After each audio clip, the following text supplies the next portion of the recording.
What if the battle you're facing today feels bigger than you? A sickness you can't control, a fear that keeps you up at night, or a failure that seems too heavy to recover from. That's exactly how Israel felt when a giant named Goliath mocked them. But one young shepherd boy stepped forward with nothing but faith. And what happened next can change the way you see your own battles. David wasn't a warrior. He was the youngest in his family, often overlooked, sent to watch sheep while his brothers went to battle. But while others ignored him, God was shaping him in the quiet fields. When lions and bears came after the sheep, David didn't run. He learned to fight, but more importantly, he learned to trust God when no one was watching. That's why when his father sent him with food for his brothers on the battlefield, David carried more than bread, he carried faith. The army of Israel was frozen. Goliath, over 9 feet tall, stood every day shouting insults.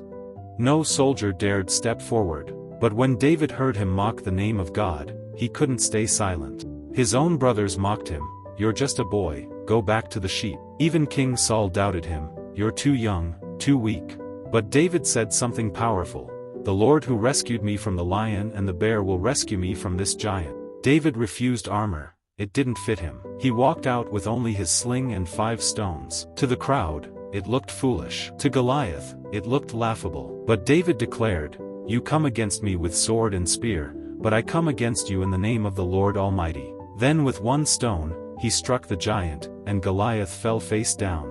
The impossible became possible, not because David was strong, but because God's power was stronger than fear. Friends, we all face giants: fear, addiction, anxiety, rejection.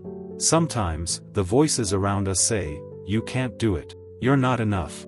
But David's story reminds us, giants don't fall by our strength, but by God's strength. Your sling may look small, your prayers, your efforts, your faith, but in God's hands, small things create big victories. When you feel outnumbered, remember, one person with God is the majority. So today, whatever giant is standing before you, don't run away.